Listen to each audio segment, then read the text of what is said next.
Hi, it's me, Frauke. I'm back on making a video. It's been quite a long time. I felt inspired today to talk about significance on being the wounded healer. Whatever place Chiron touches, it indicates back to your deepest wounding. And it's not the kind of wounding that can be resolved like quickly. Let's say you go to a psychologist once or you do a little bit of shadow work and it resolves. It's more when you have done a lot of work and this just keeps coming up. It's one of these woundings that is just so thick and has this signature of, I don't want you to get over this, but I want you to learn how to live with it instead of despite it. And I feel like this is one of the hardest, especially as a society. We tend to want to resolve things, we're very focused on optimization. So the idea of having to live with something and coming into true acceptance of it often seems like really counterintuitive. And in my case, Chiron is conjunct the MC, the midheaven. Now, the midheaven stands for our reputation. It's directly located at the cusp of the 10th house. So it is about a lot of things that are also Capricorn themed, like the work world or how you want to be seen in the world. So now I want to talk about my personal experiences with this placement, and I'm really interested in yours, where your Chiron is placed and how you are experiencing it.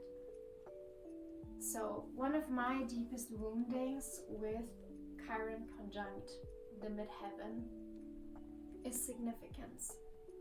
When I was a little kid, I always felt really unimportant. So it was basically about no matter what I did, nothing could change my experience. I'm sure if you had strict parents, you might relate to that feeling. And at my core, I am an artist. Like, this is the person I am. It's not the way I make my money, it's not the way I make my living, but this is the way I view the world and how I go about life. And so when you are born with this, you have this basic need to be seen. Being an artist is also about showing your most vulnerable self to the world and sharing your work.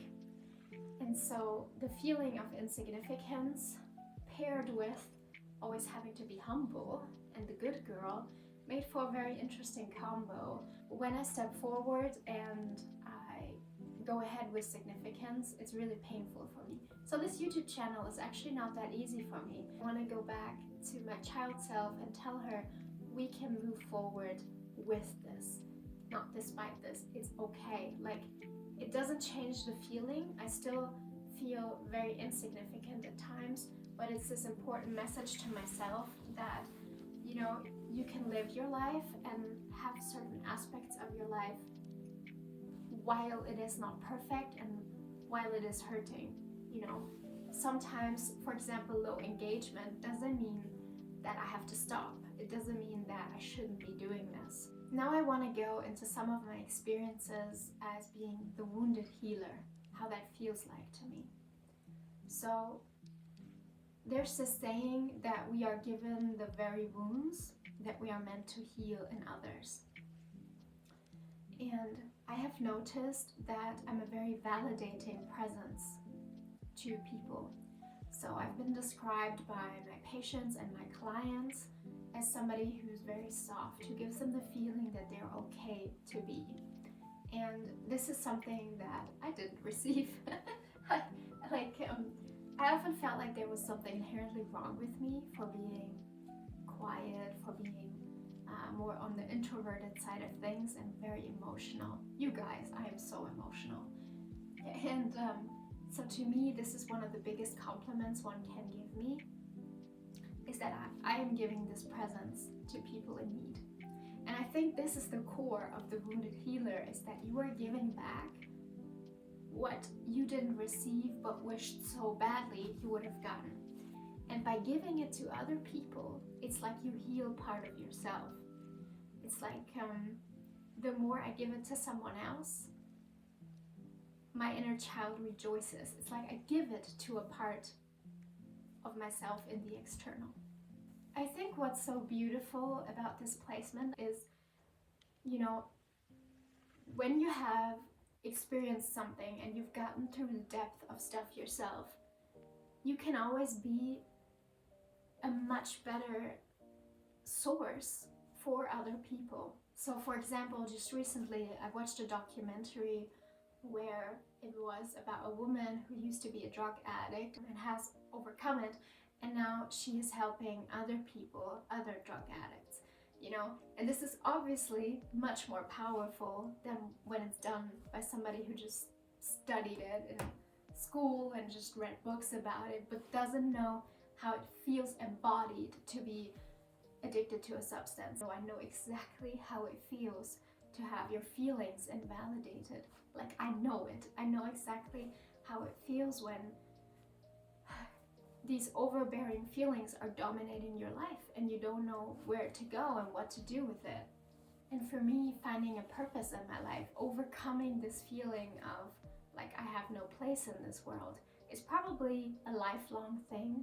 So if you have a prominent Chiron in your chart and you feel like, yes, I kind of am a wounded healer, I just want to tell you that you're on a really brave journey. You're gonna add a lot of meaning to the world, especially to other people. And of course, I am deeply sorry that we had to go through pain to get there, but you're such an important figure in today's times, because I think we can all agree that life can't keep going the way it currently does. We don't live in a very healthy society. So we need people that are willing to make a better change in other people's lives. Yes, thank you so much for watching, and I hope you have a nice day. And yeah, if you like this video, please come back. I would love to engage with you and learn about your Chiron placements and how it has affected you. Bye-bye.